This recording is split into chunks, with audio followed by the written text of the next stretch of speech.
Wassalatu wassalamu ala Rasulillah Muhammad ibn Abdillah wa ala alihi wa sahbihi wa man wala. Subhanaka la ilma lana illa ma 'allamtana innaka antal alimul hakim. Rabbi shrah li sadri wa yassir li amri wahlul 'uqdatan min lisani yafqahu qawli, amma ba'du. Rahasia jalur langit, tema kita pada hari ini. Kenapa harus jalur langit yang kita tempuh? Bu, jalur darat itu macet. Dek, jalur darat itu punya banyak hambatan. Jalur darat itu sempit. Jalur langit lapang. Coba aja kalau kamu inget-inget. Ini kalau ngelihat di bawah nih kita kayak sumpek banget. Apalagi kalau kamu mulai ada di daerah-daerah padat Jakarta. Contohnya di Cawang, ada Cawang bawah, ada Cawang atas, ada Cawang kamu. Sayang maksudnya ya. Ini banyak adik-adik nih.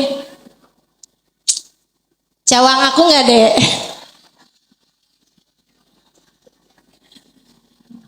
Masya Allah. Jalur darat ini suka sumpek, suka padat. Tapi kalau kamu naik ke atasnya gedung paling atas, terus kamu lihat arah langit. Pernah ngelihat kemacetan pesawat gak di langit? Gak pernah.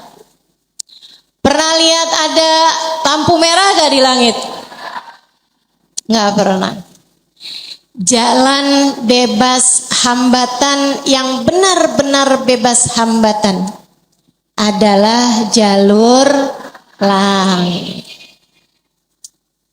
Makanya perlu banget buat kita tempuh jalur yang satu ini. Jalur langit, jalur antara kita dengan Allah Subhanahu wa Ta'ala, yang telah menamakan dirinya Maliki Yaumiddin, pemilik hari kebangkitan, yang telah menamakan dirinya Rabbil Alamin, Tuhan penguasa semesta, penguasa alam jagat raya, jalur bumi, jalur langit, semuanya dialah sang penggenggamnya. Itu sebabnya Nabi kita Muhammad alaihissalam saat baru lahir di dunia nih, Dek, Nabi Muhammad waktu awal lahir ke dunia, tangannya rafi'an ilas sama, tangannya menunjuk ke arah langit. Sebuah isyarat bahwasanya beliau akan menjadi penghubung antara manusia dengan Allah Subhanahu wa Ta'ala Tuhannya. Sebuah isyarat bahwasanya beliau akan menjadi perantara antara kita dengan Allah Subhanahu wa Ta'ala Sang Pencipta. Jalurnya Allah, jalur langit,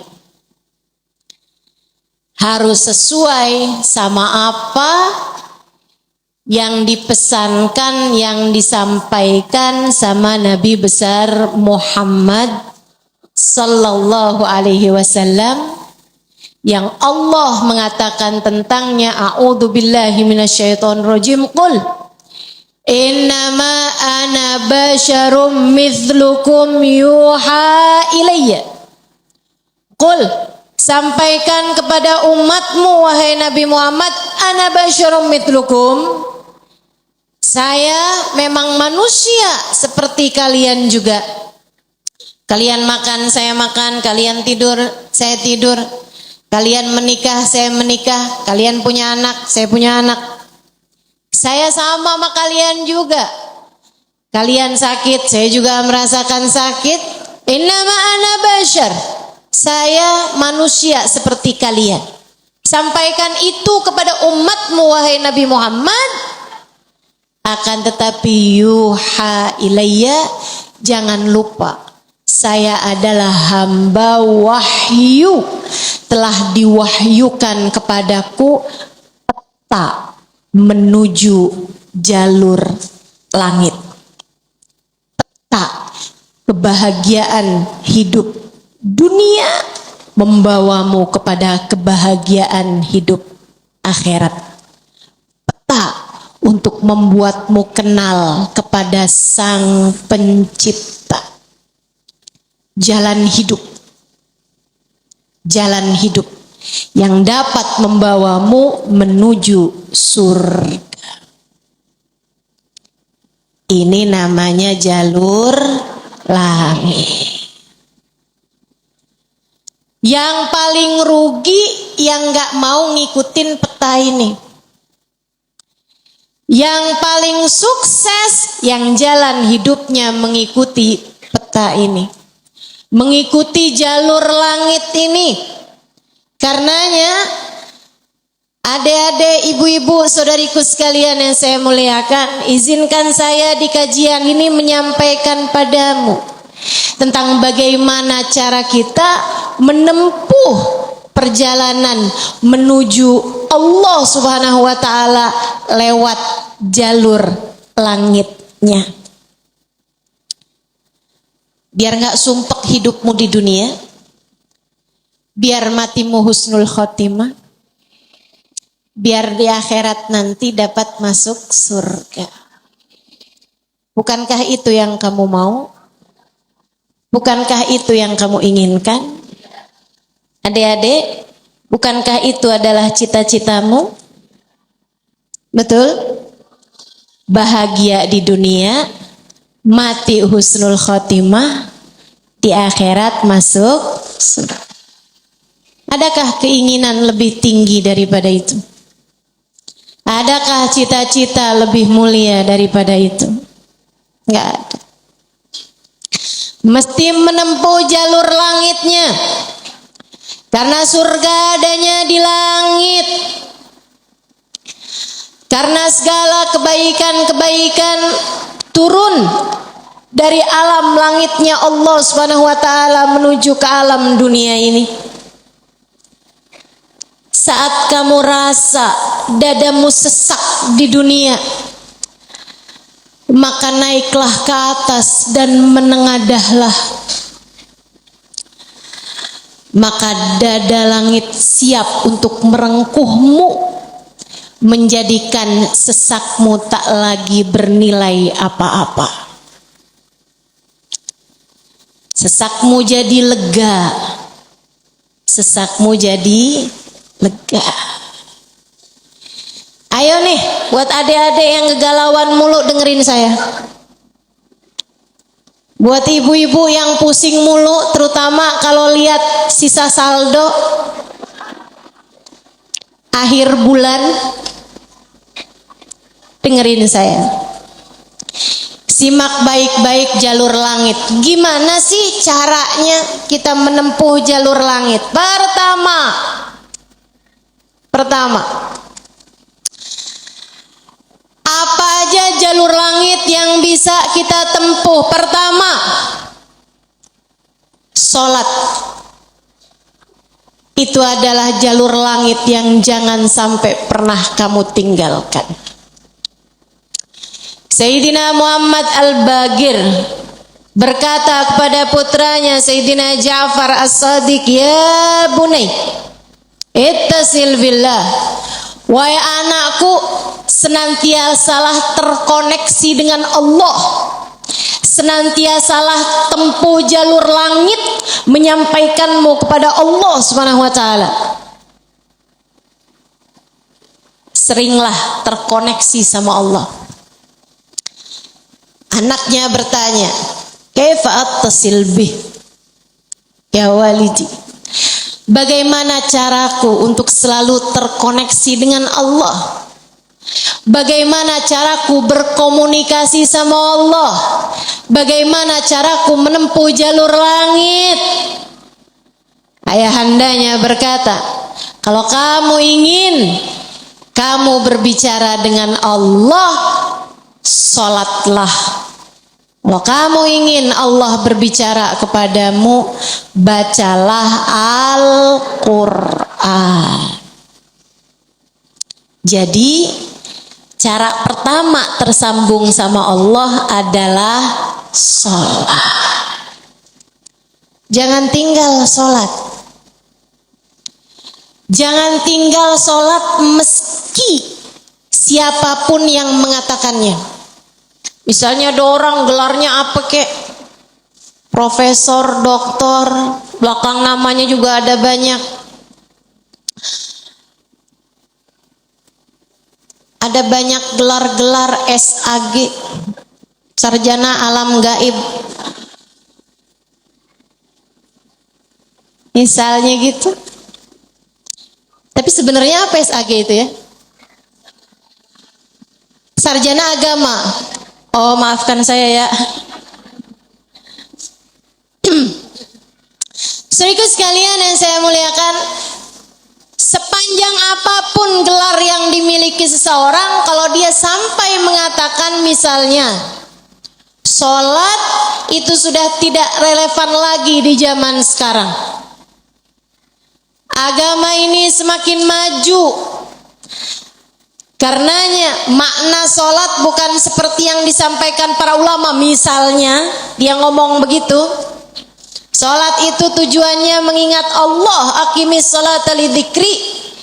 Kamu kalau udah bisa ingat Allah nggak pakai sholat, ya itu udah cukup sebagai sholat. Nah nih, hati-hati. Ucapan-ucapan yang tidak bertanggung jawab semacam ini. Sholat itu kewajiban dari Allah. Allah yang punya jalur langit. Allah yang tahu bagaimana cara tersambung dengan Allah Subhanahu wa ta'ala. Dan dia yang telah menamakan sholat sebagai sholat dari kata-kata wasala yasilu silatan, yang artinya adalah hubungan, tersambung. Orang yang punya sholat, menjaga sholatnya, dia akan senantiasa tersambung dengan Allah. Dia adalah orang-orang yang menjaga jalur langit. Komunikasi langitnya tetap tersambungkan. Jagain sholat. Dek, jagain. Tapi saya belum bisa khusyuk ustazah. Nggak apa-apa. Saya masalahnya kalau sholat suka ngelambiar pikiran kemana-mana ustazah. Sama. Saya juga. Sama. Tapi nggak apa-apa. Jangan pernah tinggal sholat. Imam Ghazali bahkan menyebutkan salah satu penyebab kematian dalam su'ul khatimah. Salah satu penyebab iman tercabut dari dalam hati di saat kematian datang, naudzubillah min dzalik, nomor 1 tarkus shalah, meninggalkan salat. Tiang agama kita. Siapa yang salatnya benar, ibadahnya benar. Siapa yang ibadahnya benar, hidupnya benar.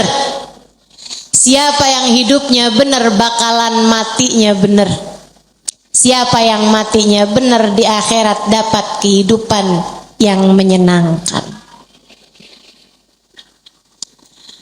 Karenanya mesti harus nomor 1 kamu benahi dalam hidupmu, jangan tinggal sholat. Sesibuk apapun kamu, sholat jangan tinggal, dek. Sedang mengerjakan aktivitas penting semacam apapun, Sholat jangan pernah tinggal, Bu. Jangan pernah tinggal sholat.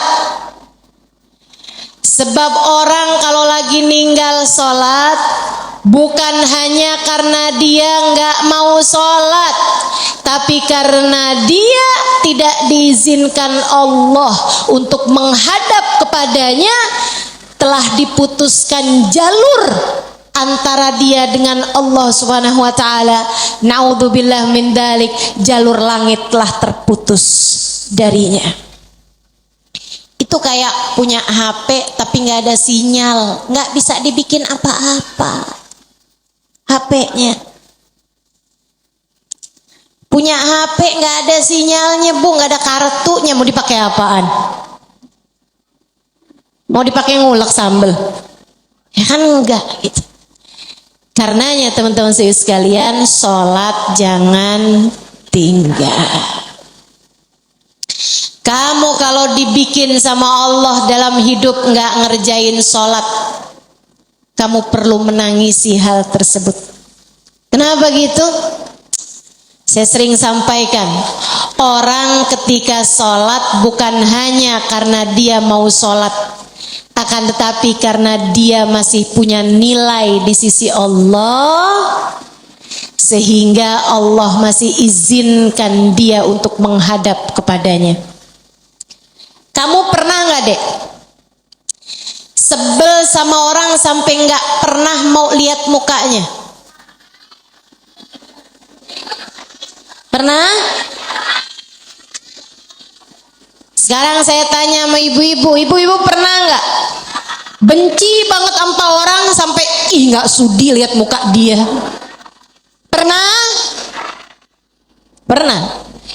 Kita tuh kayak begitu, kalau lagi benci sama orang, sebel sama orang, lihat mukanya kita nggak mau. Allah juga gitu.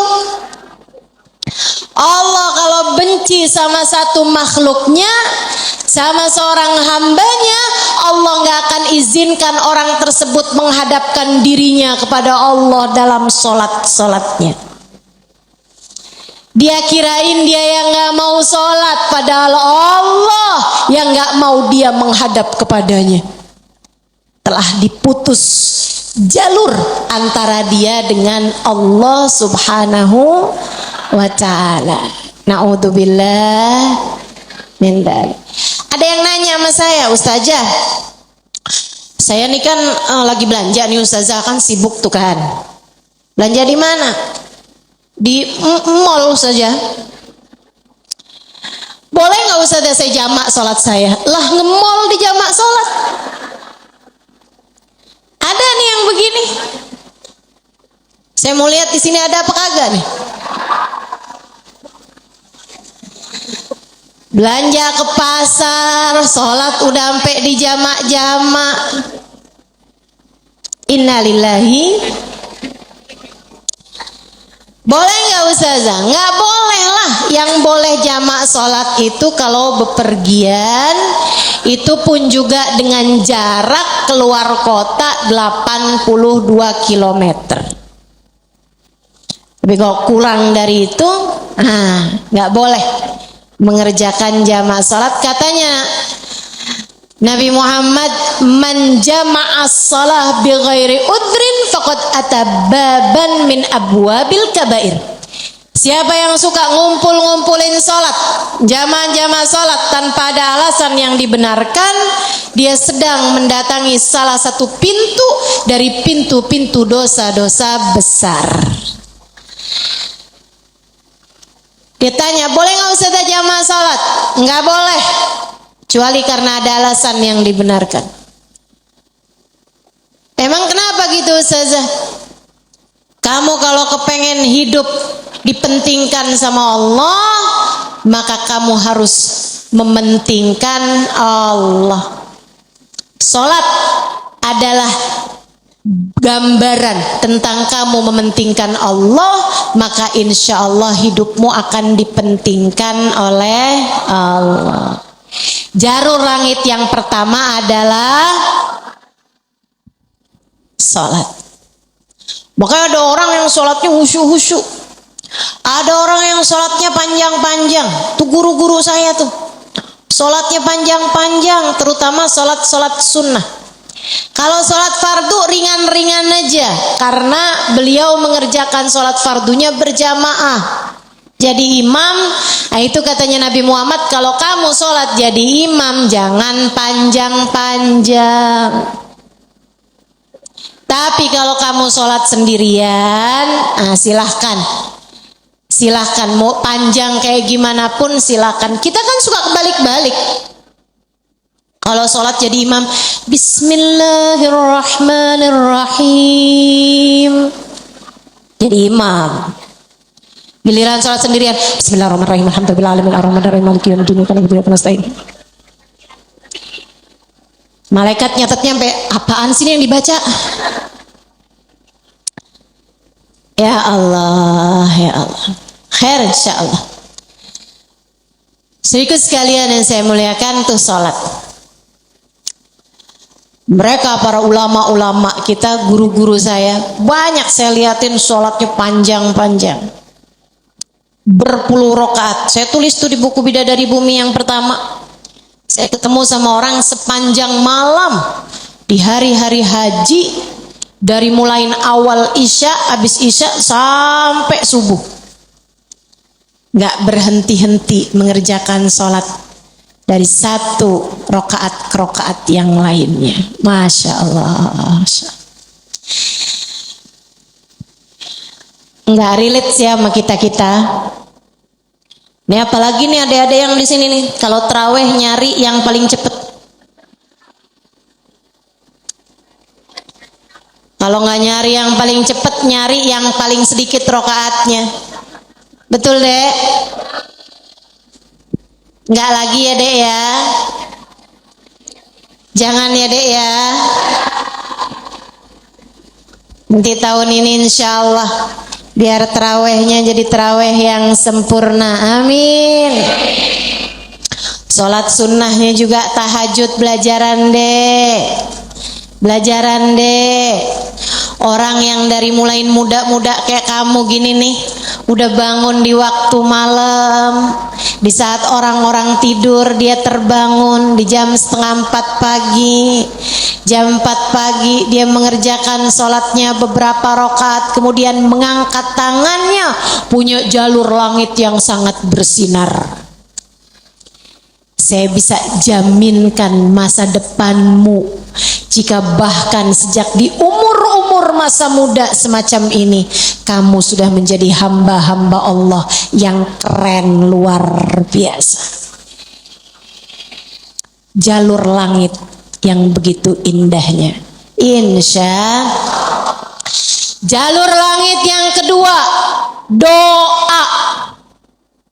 Kamu pengen punya jalur langit yang indah, jangan pernah jadikan doa hanya sekedar, sebab doa adalah semua yang kamu perlukan. Bu, Kak, Dek, Nak, dengerin saya. Kamu yang sekarang adalah hasil dari doa-doamu di masa lalu. Coba liatin dirimu itu. Kamu yang sekarang adalah hasil dari doa-doamu di masa lalu. Orang-orang besar yang kamu lihat sekarang ini adalah hasil dari doa-doanya di masa-masa lalu. Oh, kamu lihat, orang itu pinter banget ya.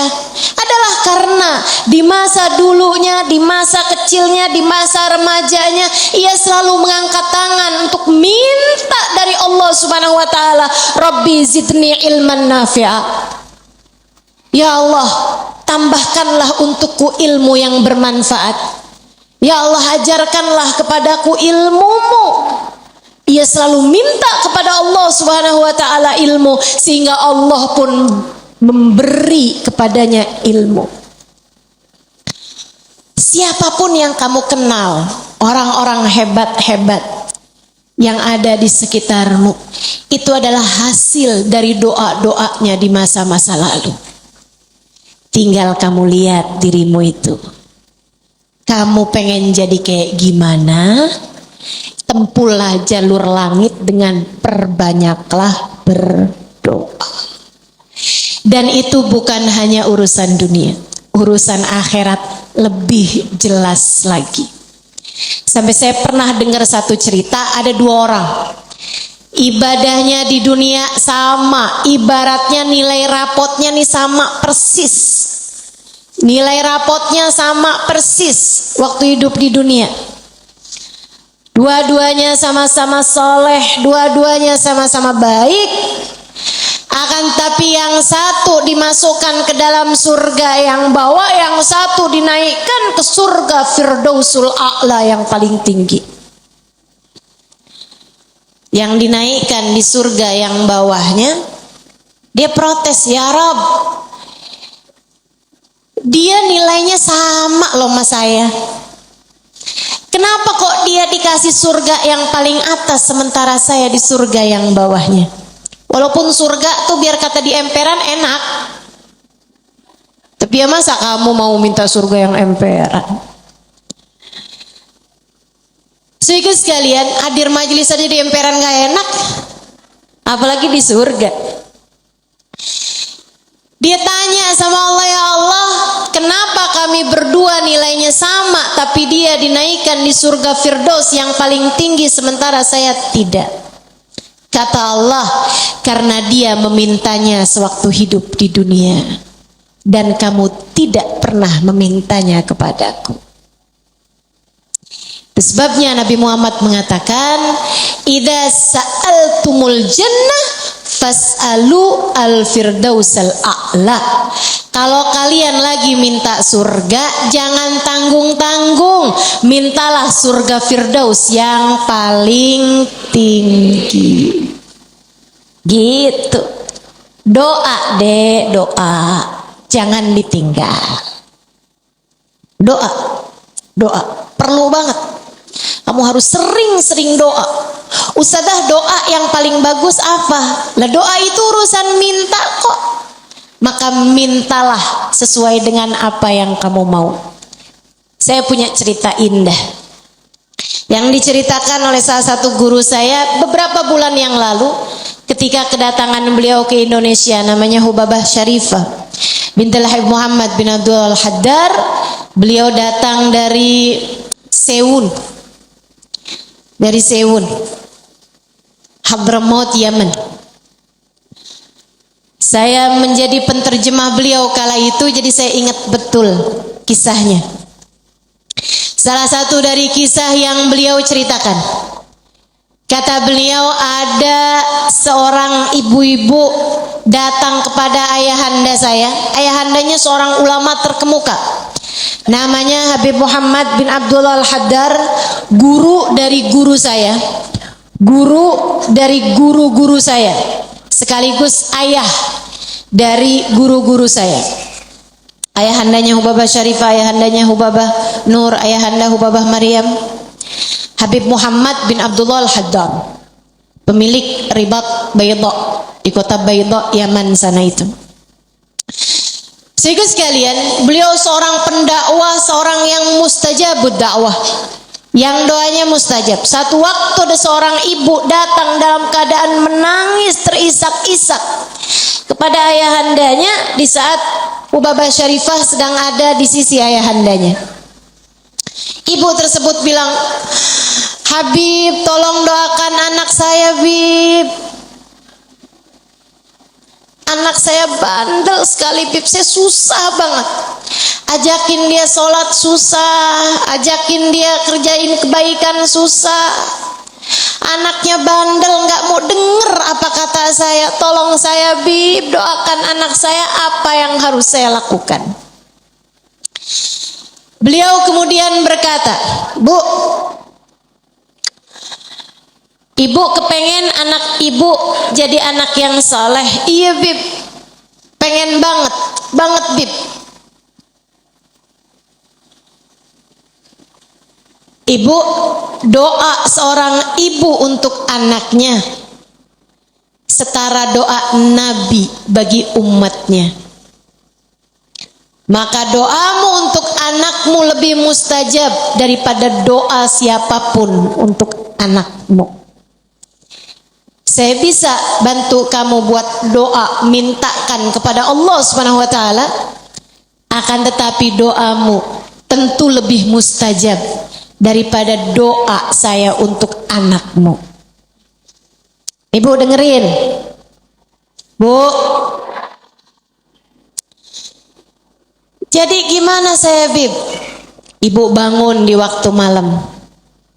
Ibu tahajud beberapa rakaat.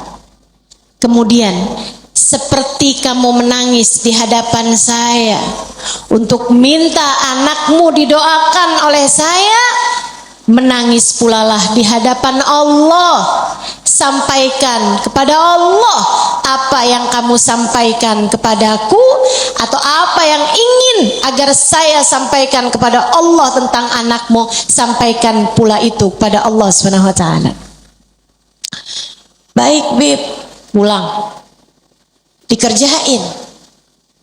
Nah, itu perempuan kalau solehah gitu tuh. Kalau dengar kebaikan, sami'na, saya dengar, kemudian saya patuhi. Yang dengar di sini juga insya Allah seperti itu. Apa yang didapat pada hari ini semoga dapat diamalkan.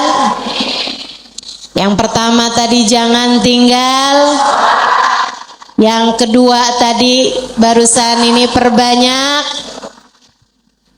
jalur langit. Dia pun mengerjakannya, bangun di waktu malam nangis, ya Allah, tolong liatin anak saya, kesianin anak saya ya Allah, solehkan dia ya Allah. Tolong pandang anak saya dengan pandangan kasih sayang-Mu ya Allah. Saya nggak ngerti cara melakukannya ya Allah.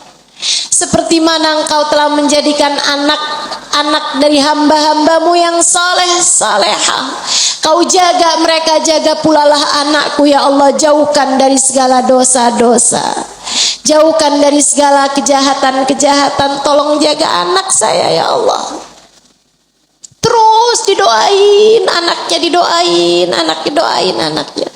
Malam demi malam, malam demi malam. Dan Bu, Kak, Dek, Nak, doa itu bukan instan. Doa itu tidak seperti kamu nyeplok telur. Kamu nyeplok telur sekarang, mateng sekarang. Enggak gitu. Enggak gitu. Doa itu Allah mau lihat kesungguhan hatimu dalam meminta. Perlu waktu yang sering kali tidak sebentar. Sebab Allah mau melihat kesungguh-sungguhanmu. Karenanya kalau doamu belum diijabah, jangan menyerah. Dek, kalau doamu belum diijabah, jangan nyerah. Kamu masih sangat mungkin untuk diijabah doamu selagi kamu tidak berhenti berdoa. Ingat-ingat ucapan saya. Kamu masih sangat mungkin untuk diijabah doamu itu selagi kamu tidak berhenti berdoa. Doa terus. Kata Hubabah Syarifah, setahun, 2 tahun, 3 tahun, 4 tahun, 5 tahun, 6 tahun. Kemudian anak yang dulu pernah membuat ibunya menangis karena kenakalan anak tersebut, karena ketidaksolehan anak tersebut, sekarang telah menjadi seorang anak yang dapat membuat ibunya tersenyum bangga. Di usia-usia hampir 20-an tahun, anak tersebut menjadi anak paling soleh di kampungnya, hafal Al-Quran 30 juz dengan 7 bacaannya, qiraatus sab'ah. Anak yang jauh dari kenakalan-kenakalan remaja, anak yang dekat dengan para ulama, anak yang mengetahui banyak ilmu agama, anak yang menjadi sangat soleh, idaman semua para orang-orang tua. Jangan nyerah, jangan nyerah. Jika kehidupan membuatmu tersungkur, itu adalah waktumu untuk membenamkan dirimu dalam sujud-sujud panjang kepasrahan. Kemudian kamu langitkan doa hingga Allah mengijabah doa-doamu itu. Saya ulangi, jika badai kehidupan membuatmu jatuh tersungkur, itu adalah saat yang tepat untukmu membenamkan wajahmu dalam sujud-sujud kepasrahan. Kemudian kamu langitkan doa-doamu, berbisik di bumi, namun suaramu didengar hingga ke arsy. Saat itulah Allah akan mengijabah doamu itu. Jangan pernah berhenti jangan remehkan doa. Jangan remehkan doa. Saya, Dek, pernah muda juga kayak kamu. Ya masa lahir langsung gede gini. Sewaktu saya remaja, masuk umur 12 tahun, 13 tahun, sebelum balik bahkan saya udah berada di pondok pesantren. Jadi saya itu nggak pernah ngalamin masa belum berjilbab sebelum balik. Maksudnya ketika balik tuh saya udah mulai berjilbab. Alhamdulillah, nikmat dari Allah Subhanahu wa taala. Adik-adik saudaraku sekalian, saat saya kecil, saya ada di pondok-pondok pesantren, saya mulai kenal ustadz-ustadz, ustadzah-ustadzah, ulama-ulama yang membuat saya jatuh cinta dengan ilmu agama.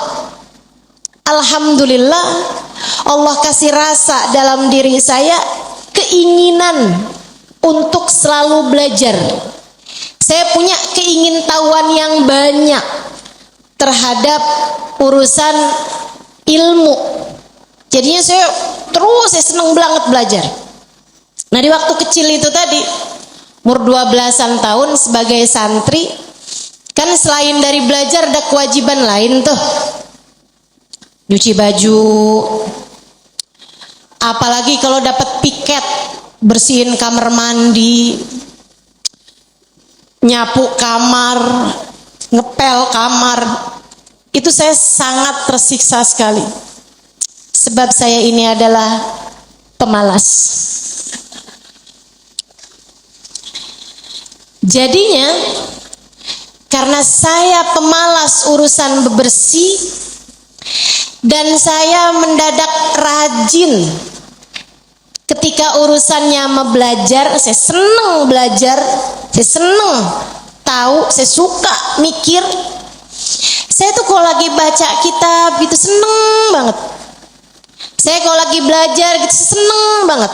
Apalagi kalau ustadzanya yang nyampein ilmu dengan cara-cara yang sangat saya sukai gitu. Ngasih tahu hal-hal yang nggak ada di dalam kitab gitu. Saya bisa melongo dengerin, seneng banget. Jadinya di masa-masa kecil itu kalau saya lagi dengerin kajian, kalau saya lagi baca kitab, saya suka doa. Ya Allah, jangan pernah pisahkan saya dari ilmu. Ya Allah, jangan pernah jauhkan saya dari kitab pengetahuan yang mendekatkan saya padamu.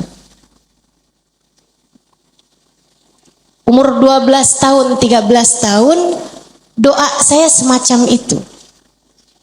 Ayo nih adik-adik yang umur 16 tahun, ya Allah kenapa kok saya nggak pernah ada yang nembak ya?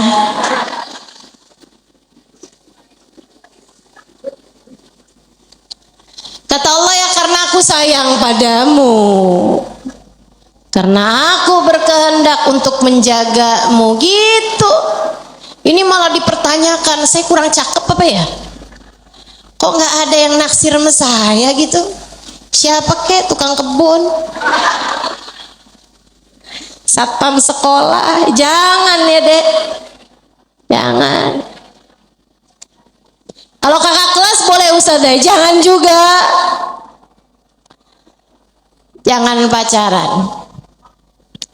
Adik-adik sekalian sekalian, sebaliknya ketika saya mulain, kalau saya lagi nyapu, saya lagi nyuci baju, apalagi kalau saya udah mulain harus nyikat kamar mandi, rasanya saya keberatan sekali. Saya sambilan nyikat kamar mandi sambil doa, ya Allah yang beginian saya nggak usah dikasih dong.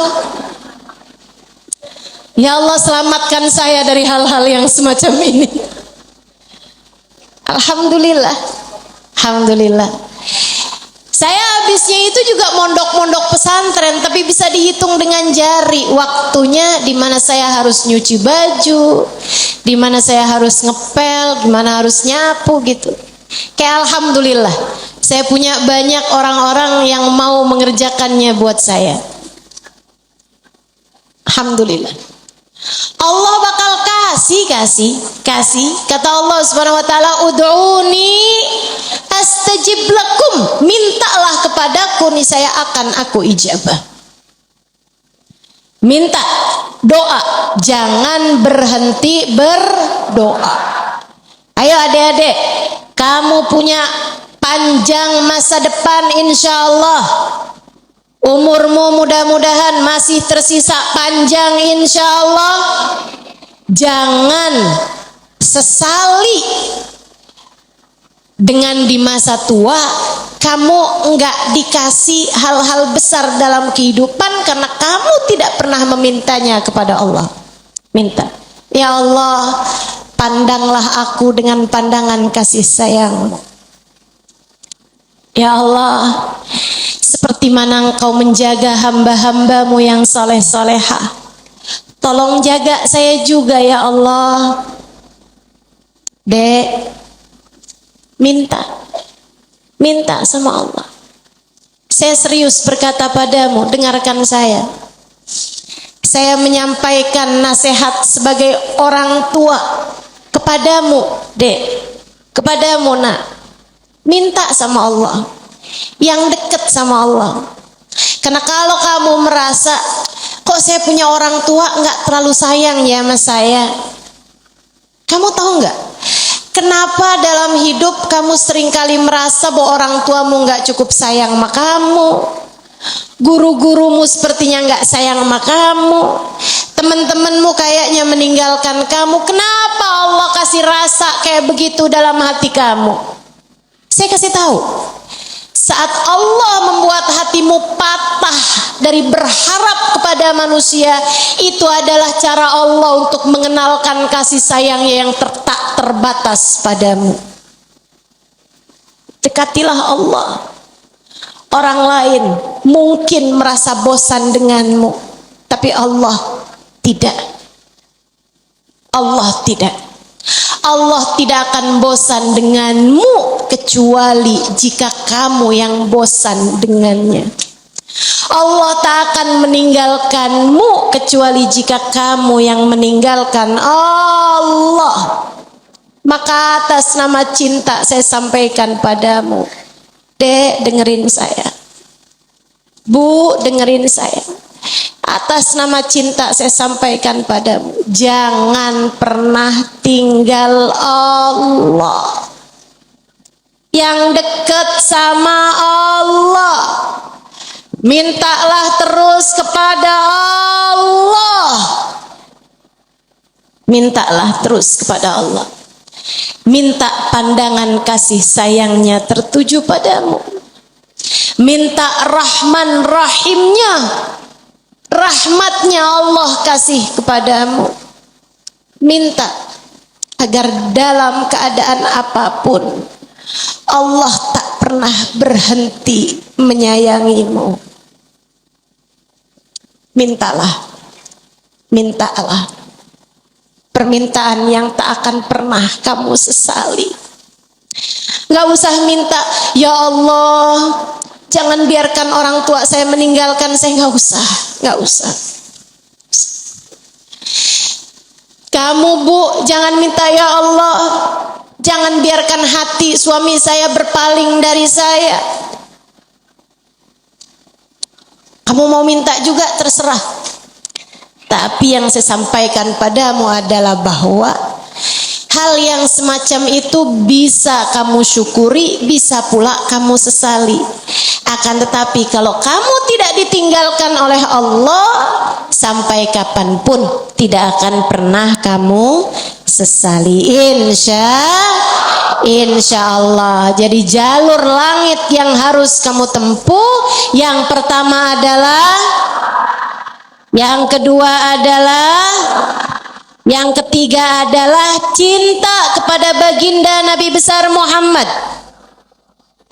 Dan semua orang-orang yang menyampaikanmu kepada jalur langit, jangan putus hubungan dengan orang-orang soleh, dengan para ulama-ulama Allah Subhanahu wa Ta'ala. Saya akan sampaikan 5 menit lagi, kemudian kita akan segera akhiri majelis ini. Saudaraku sekalian yang saya muliakan, yang pertama jangan tinggal sholat, yang kedua jangan tinggal doa.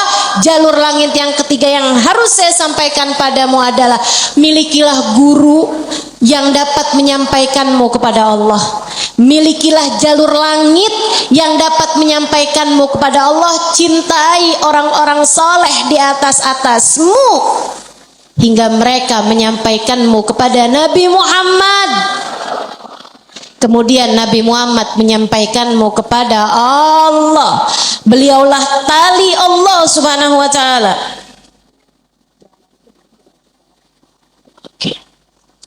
Beliaulah tali Allah Subhanahu wa Ta'ala yang terbentang kepada kita sekalian.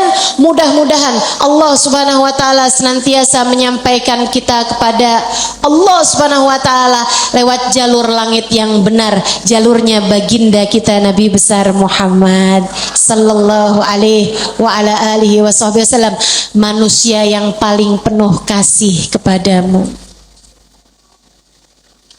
Andai kamu tahu seperti apa sayangnya Nabi Muhammad kepadamu, niscaya air matamu akan senantiasa meleleh karena rindu padanya. Andai kamu tahu seperti apa cintanya Nabi Muhammad kepadamu sebagai umatnya, niscaya kamu akan menyibukkan dirimu bersolawat kepadanya, dan itu adalah merupakan salah satu dari tangga-tangga yang mendekatkanmu padanya. Andai kamu tahu seperti apa cintanya Nabi Muhammad dan pengorbanannya kepadamu, niscaya kamu tak akan berharap cinta manusia selain daripada cinta Nabi Muhammad sallallahu alaihi wasallam. Maka 3 jalur langit ini kalau kamu tempuh, kamu tidak akan pernah tersesat jalan. Kamu akan sampai di tujuan. Peta kehidupannya menjadi terbaca dan kamu akan melangkah tanpa keraguan. Jika 3 jalur langit ini kamu tempuh, dari sholat tidak ada yang kamu tinggal, dan kamu tambahi dengan ibadah-ibadah sholat-sholat sunnah pula, terutamanya di keheningan malam, di sepertiga malam yang terakhir. Juga doa. Dalam keadaan apapun kamu memperbanyak berdoa. Saat kamu bersama dengan orang-orang saleh, saat kamu duduk di majelis-majelis ilmu adalah saat yang begitu indah untuk kamu berdoa meminta kepada Allah Subhanahu wa Ta'ala Jalla Jalaluhu wa Ta'ala azamatu. Kamu jadikan doa tidak hanya sekedar, melainkan semua yang kamu perlukan. Kemudian besar cintamu kepada baginda Nabi besar Muhammad sallallahu alaihi wasallam. Maka itulah 3 dari rahasia jalur langit yang dapat saya sampaikan kepadamu. Jika ketiganya benar-benar kamu amalkan hingga kamu mendapatinya dalam kehidupan, niscaya kamu akan sampai di tujuan, bahagia hidup di dunia, mati dalam husnul khatimah. Di akhirat kamu akan diperkenankan masuk ke dalam surga tanpa hisab, tanpa adab, birahmatika ya arhamar rahimin wa bijudika ya ajwadal ajwadin innahu waliyyu dzalika wal qadir alaih.